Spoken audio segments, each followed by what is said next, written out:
Olá, meu amigo, minha amiga. Eu gostaria de compartilhar com você um dos momentos mais difíceis da minha vida. Eu sei que todos nós aqui, você, eu, nossos colegas, nossos amigos, todo mundo tem dificuldades na vida. Todo mundo tem dores. Todo mundo tem momentos horrorosos.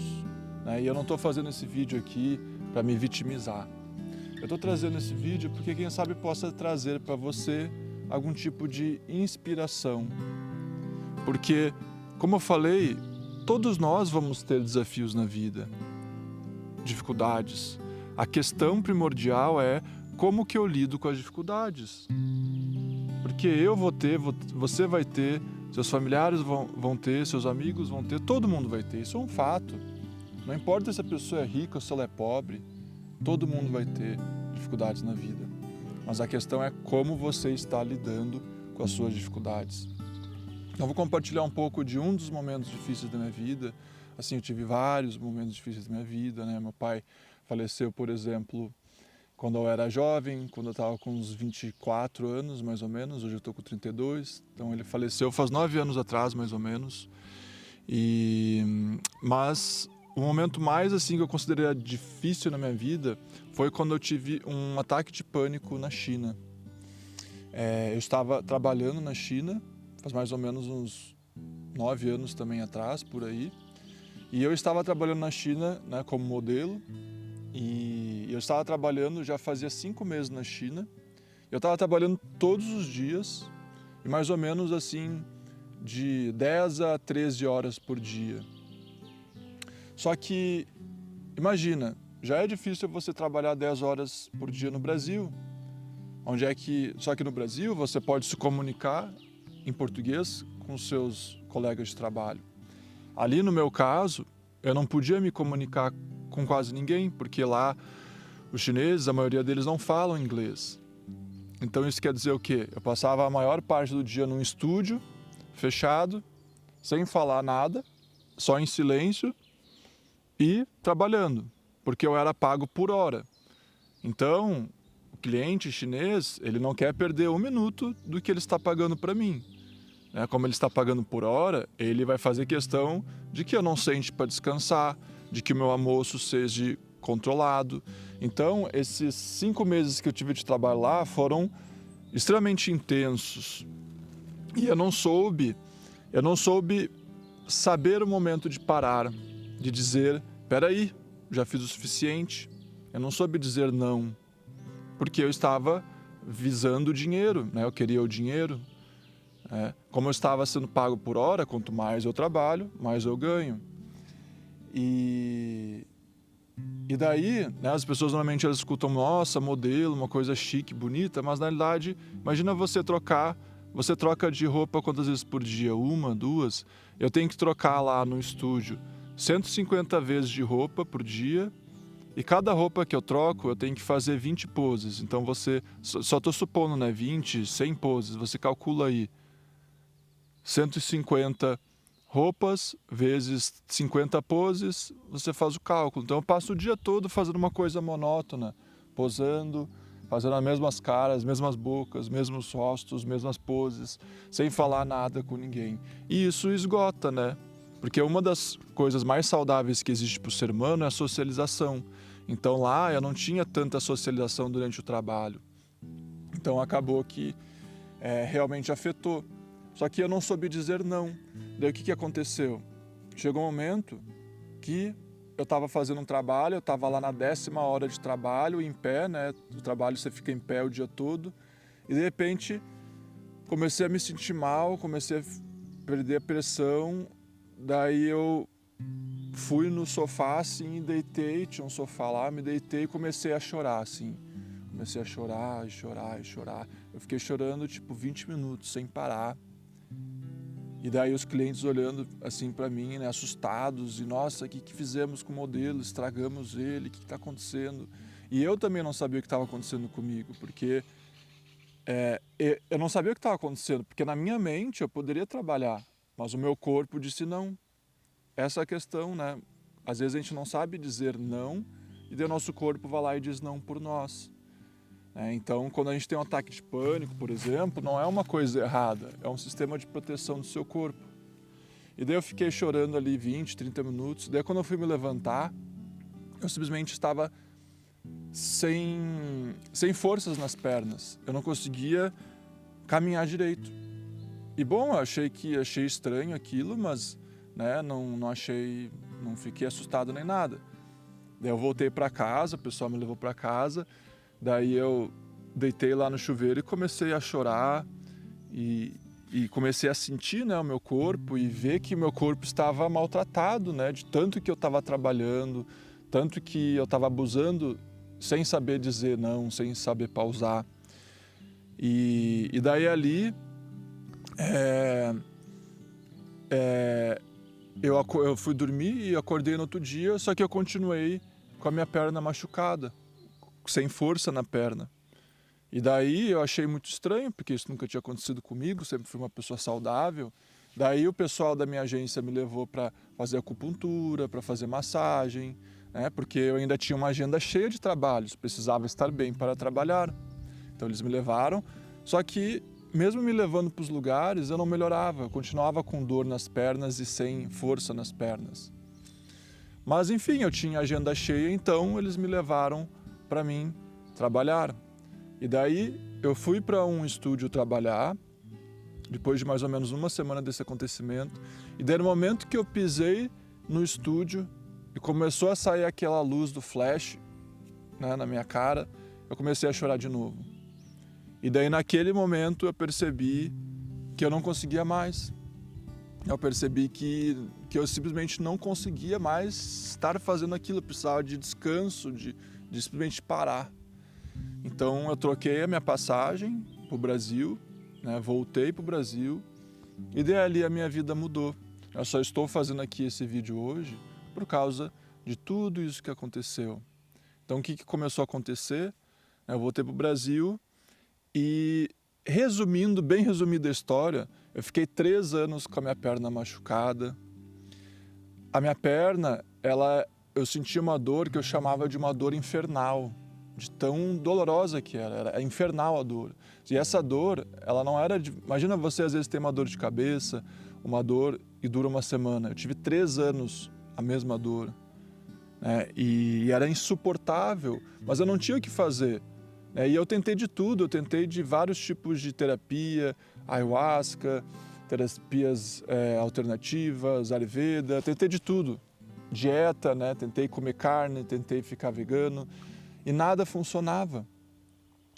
E daí ali, nesses 3 anos, eu fiquei um bom tanto parado, sem trabalhar, então o dinheiro que eu tinha feito na China, ele começou a se esgotar. E daí eu fui vendo meu dinheiro se esgotando e ao mesmo tempo que eu fui vendo a minha saúde não melhorando. Então lá estava eu, um jovem de 25 anos de idade, gastando o dinheiro que tinha juntado com muito esforço e vendo a saúde não melhorando, Porque eu sempre fui uma pessoa muito ativa, de esporte, academia, caminhar, fazer trilha e trabalhar, O meu trabalho de modelo, ele depende da minha estrutura física, da minha saúde física. Então, eu comecei a olhar, falei, poxa, eu não vou mais conseguir fazer o meu trabalho de modelo, o que eu vou fazer da minha vida? E eu não estava melhorando, eu não conseguia ficar em pé, às vezes mais do que 20 minutos, porque doía ficar em pé. Eu tinha que ficar a maior parte do tempo deitado, e eu não podia abrir as minhas pernas assim, Eu tinha que ficar com as pernas sempre mais ou menos retas assim, eu não podia, ou fechadas, mas eu não conseguia abrir, Por exemplo, sentar em posição de índio, que é uma posição confortável, eu não podia fazer, Então, e eu fiquei nessa situação mais ou menos uns 3 anos. E até que chegou um dia, depois de mais ou menos, sei lá, um ano e meio, eu não me lembro exatamente, que eu estava no parque, eu ia todo dia pro parque, no lado de casa, ali em São Paulo, e eu estava super deprê, sabe? Chorando, sem fome, sem apetite, sem autoestima, E daí eu ia pro parque, porque ao invés de você ficar chorando em casa, pelo menos eu vou pro parque e ficar chorando lá. Então eu estava lá debaixo de uma árvore. Me lembro até o nome do parque, chama Vitor Civita, que atualmente ele está meio que aposentado, esse parque. Eu estava debaixo de uma árvore e daí eu me lembro que eu cheguei no limite da minha resistência, no limite da minha frustração, no limite do meu sofrimento. E daí eu falei para Deus assim: Deus, se você quer que eu ande de cadeira de rodas, então, que eu fique assim pelo resto da minha vida, tudo bem, eu aceito. Então, aquilo ali foi realmente um desabafo com Deus, foi um momento de entrega. Eu falei: Deus, se você quer que isso fique aqui, que eu ande de cadeira de rodas, que eu não tenha mais saúde, tudo bem, beleza, eu aceito por completo a minha situação atual. E dali em diante, depois que eu fiz essa entrega, a minha vida começou a mudar. Uma chave virou na minha vida. A minha dor, ela não foi embora. Só que a minha dor, ela começou a se tornar um professor para mim, o meu guru, meu mestre, meu professor espiritual, meu mestre, meu guru. A minha dor começou a me ensinar e purificar o meu sistema do meu ego. Começou a purificar a minha mente, meu corpo, dos esquícios que tinha do ego em mim. Porque assim, você pode ler quantos livros você quiser, mas não é lendo, fazendo cursos que você vai purificar o seu sistema do ego. É através dos desafios da vida, das superações da sua vida, que a gente realmente evolui, a gente cresce. Então, a minha dor começou a me trazer muitas bênçãos, como, por exemplo, começar a entrar num estado de presença que eu ficava presente o tempo todo. Um estado de presença assim absurdo que pessoas, por exemplo, às vezes tentam durante 20 anos meditar. Eu estava lá ficando no estado de presença. Por quê? Porque a minha dor, ela era 24 horas por dia. Então a minha atenção começou a ficar na dor 24 horas por dia. Então eu estava presente 24 horas por dia. Eu estava usando a minha dor como a minha prática espiritual. Veja bem, as pessoas usam um mantra, uma respiração, só que o mantra acaba. A respiração, ela oscila. Mas a minha dor, ela não oscilava, a minha dor era 24 horas por dia. Então eu comecei a usar a minha dor para ficar presente. Comecei a usar a minha dor como meu maior guia, meu maior mestre. Por exemplo, onde é que eu estou resistindo? Onde é que eu estou com medo? Eu estou com medo do futuro, eu estou com medo, estou apegado à minha identidade da aparência física, estou apegado ao esporte, estou apegado à academia, estou apegado ao que as mulheres vão pensar de mim, quem eu vou ser no futuro, o que eu vou ser sem dinheiro. Tudo isso eu tive que começar a lidar. Tudo por causa dessa dor que ficou ali comigo durante 3 anos. Por exemplo, nossa, meu dinheiro está acabando, eu não estou mais trabalhando. Não vou mais poder trabalhar, vou andar de cadeira de rodas, por exemplo. Eu não andei, mas tudo isso vinha, todas as questões do ego, porque o ego ele é muito apegado ao físico, ou ao status, ou ao mental. E eu não tinha nada. Eu não tinha formação na faculdade, eu não tinha estudo, eu não tinha nada. A minha saúde era tudo que eu tinha, a minha saúde física, e a minha capacidade de trabalhar como modelo era tudo que eu tinha. E de repente eu perdi. Então eu me via lá, um jovem de 25 anos de idade, sem estudo, sem nada mais,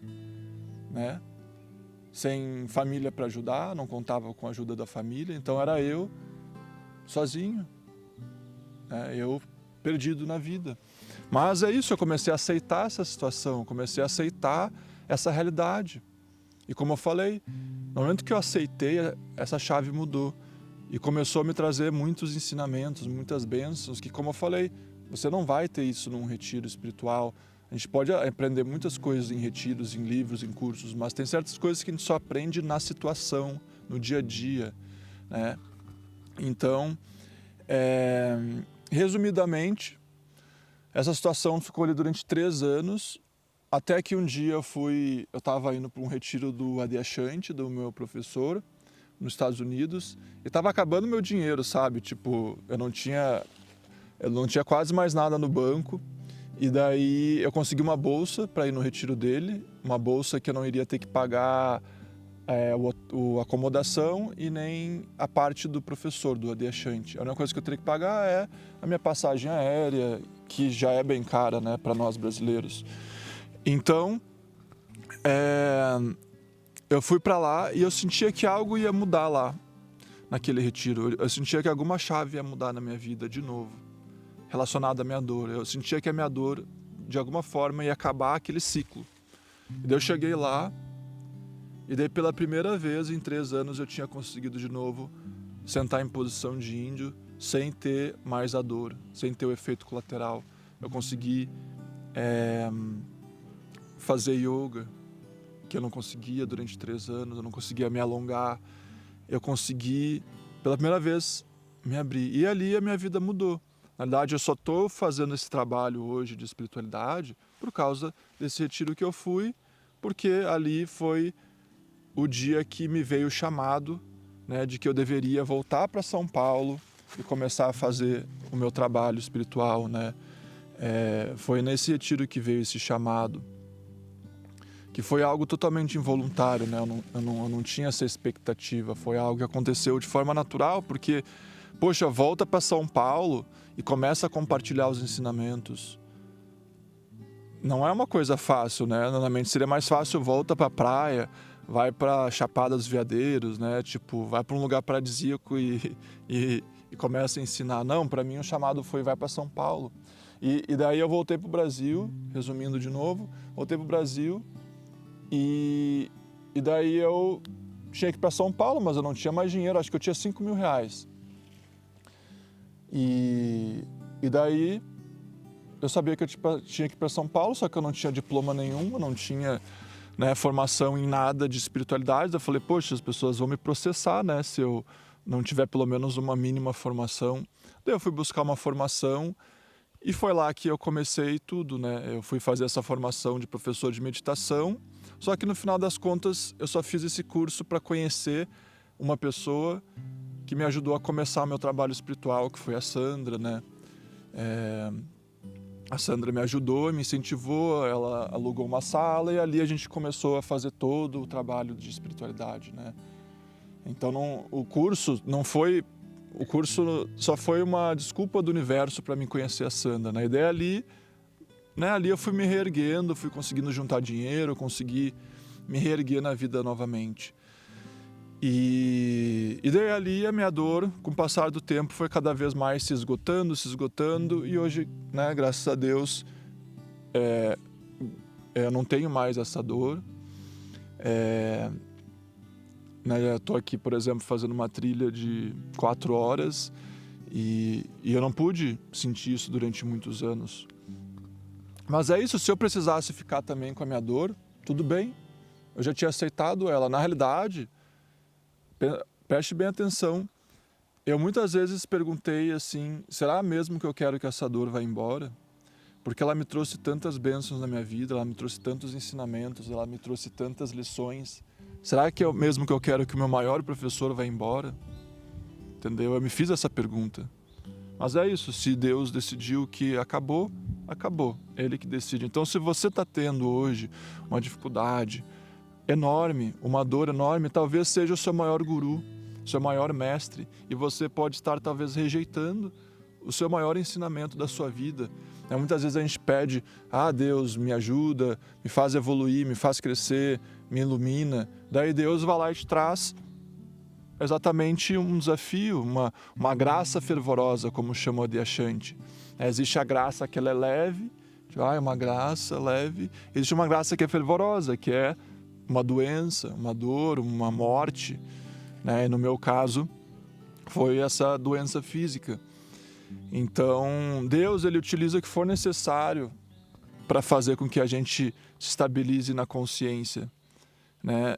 E então, como seria você parar de rejeitar as suas crises, as suas dificuldades, as suas adversidades e começar a olhar elas com um outro olhar, um olhar de acolhimento, de quem sabe isso que esteja acontecendo na minha vida deveria acontecer e talvez isso que esteja acontecendo na minha vida seja o meu maior presente, seja a minha maior lição, seja a minha maior graça, Só que para a graça poder acontecer, você precisa aceitar ela. Para mim, a minha dor no início era motivo de depressão. E depois, no final, eu nem sabia mais se eu queria que a minha dor fosse embora, de tanta graça que ela trouxe na minha vida, né? Então, eu compartilhei para vocês um dos momentos mais difíceis da minha vida, se não, né, foi o mais difícil da minha vida, porque ele durou 3 anos. Ele foi muito extenso, mas ele foi o momento mais gracioso da minha vida. Então, você vê, o momento mais difícil da minha vida, mais horroroso, o pior momento da minha vida, foi o melhor momento da minha vida. Foi o momento que eu tive mais graça, mais presentes, mais florescimento, amadurecimento, mais libertação. Sim, foi difícil. Mas a gente não está aqui para viver uma vida fácil, a gente está aqui para viver uma vida que está destinada a ser nossa. Então não rejeite aquilo que está destinado a ser seu. O que está acontecendo com você é exatamente o que deveria acontecer. Acolhe e se pergunte, o que eu posso aprender com isso? O que isso daqui está querendo me mostrar? Qual é o propósito disso da minha vida? E não rejeite nada, porque às vezes você está rejeitando a graça que está tentando acontecer na sua vida. Tá bem? Então é mais ou menos isso que eu queria compartilhar. Claro que essa história ela é longa, tem várias coisas, mas eu tentei resumir ao máximo aqui para não ficar muito extenso o vídeo. Até porque eu preciso continuar minha trilha aqui, né? Agora é 13h30 da tarde e ainda estou longe de casa. Tá bem, meus amigos? Então é isso. Se você gostou dessa história, compartilhe aí com seus amigos, quem sabe possa ajudar eles. Compartilhe com os familiares, nos grupos. Se inscreva nesse canal e dê um like para poder ajudar aí esse canal a crescer cada vez mais. Preciso da sua ajuda para poder fazer esse canal crescer e expandir. Tá bem? Então, muita gratidão e nos vemos em breve.